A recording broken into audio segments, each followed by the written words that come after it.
சென்னை தேனாம்பேட்டை நந்தனம் இடையே சோதனை முறையில் நடைமுறைப்படுத்தப்பட்ட போக்குவரத்து மாற்றத்தால் வாகன நெரிசல் ஏற்பட்டுள்ளது. இது பற்றிய விவரங்களை செய்தியாளர் சாலமன் வழங்கிட கேட்கலாம். தேனாம்பேட்டை முதல் சைதாப்பேட்டை வரையிலான ஜிஎஸ்டி சாலையில் 4 வழி மேம்பால சாலை அமைக்கும் பணியானது கடந்த சில நாட்களாக நடைபெற்று வருகிறது.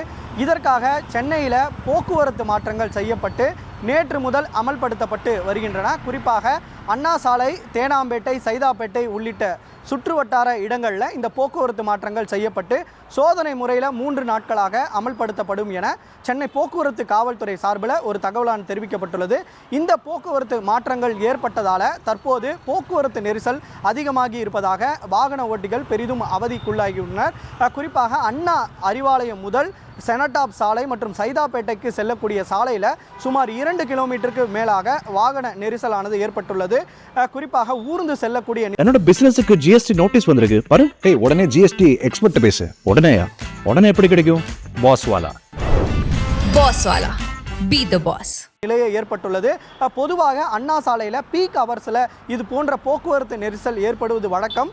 ஆனால் இந்த போக்குவரத்து மாற்றம் காரணமாக சுமார் 5 மணி நேரத்திற்கும் மேலாக இங்கே போக்குவரத்து நெரிசல், அதாவது ஊர்ந்து செல்லக்கூடிய நிலையை வந்துதான் ஏற்பட்டுள்ளது.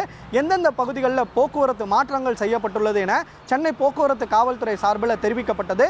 குறிப்பாக தேனாம்பேட்டையிலிருந்து சைதாப்பேட்டை நோக்கி செல்லக்கூடிய அனைத்து வாகனங்களும் செனடாப் சாலை, டர்ன்புல் சந்திப்பு வழியாக திருப்பிவிடப்பட்டு சேமியர் சாலை வழியாக இவர்கள் அண்ணா சாலை வழியாக சென்று தங்களது இலக்கை அடையலாம் என போக்குவரத்து காவல்துறை தரப்பில் தெரிவிக்கப்பட்டுள்ளது.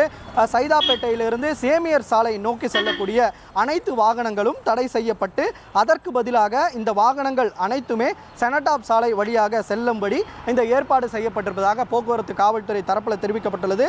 இதே போல சைதாப்பேட்டையிலிருந்து வரக்கூடிய வாகனங்கள் ஒரு வழி பாதையாக மாற்றப்பட்டு அவர்கள் அனுப்பப்படுவதாகவும் சென்னை காவல்துறை தரப்பில் தெரிவிக்கப்பட்டுள்ளது. பொதுவாக வாகன ஓட்டிகள் பலருக்கு இந்த போக்குவரத்து மாற்றம் செய்திருப்பது குறித்து தகவல் சரியான முறையில் தெரிவிக்காததால் அவர்கள் இது போன்ற தகவலை தெரிவிக்காமல் அவர்கள் செல்வதால் தான் இது போன்ற வாகன ஓட்டிகள் போக்குவரத்து நெரிசல் ஏற்படுவதாக போக்குவரத்து காவல்துறை தரப்பில் தெரிவிக்கப்பட்டுள்ளது. குறிப்பாக தாங்கள் வெளியிட்டுள்ள அறிக்கையை அவர்கள் முழுதாக படித்து கொண்டால் எந்த வழியாக செல்லலாம் என அவர்கள் தங்களது இலக்கை குறிப்பிட்ட நேரத்தில் சென்று இழக்கலாம் என போக்குவரத்து காவல்துறை தரப்பில் தெரிவிக்கப்பட்டுள்ளது. தொடர்ச்சியாக இந்த பகுதியில் போக்குவரத்து நெரிசல் ஏற்பட்டு வருவதால் போக்குவரத்து காவல்துறையினர் அங்கு பாதுகாப்பு பணியில் ஈடுபட்டு அவர்கள் தொடர்ச்சியாக இது போன்ற பணியில் எந்த விதமான போக்குவரத்து நெரிசலும் ஏற்படாமல் தடுக்கும் வண்ணம் செயல்பட்டு வருவதாக சென்னை காவல்துறை தரப்பில் ஒரு தகவல் தெரிவிக்கப்பட்டுள்ளது. இது போன்ற நிலைமை ஏற்படாமல் இருப்பதற்காக அவர்கள் தொடர்ச்சியாக இது போன்ற பாதுகாப்பு பணியில் ஈடுபட்டு வருவதாகவும் சென்னை போக்குவரத்து காவல்துறை தரப்பில் தெரிவிக்கப்பட்டுள்ளது. போகக்கூடிய நாட்களில் இது போன்ற தவறை திருத்திக் கொண்டு இவர்கள் இது போன்ற போக்குவரத்து நெரிசல் ஏற்படாமல் தடுப்பதற்காக அவர்கள் முழுதும் பணியில் ஈடுபட இருப்பதாகவும் சென்னை போக்குவரத்து காவல்துறை தரப்பில் ஒரு தகவல் தெரிவிக்கப்பட்டுள்ளது. தகவல்களுக்கு நன்றி சாலமன்.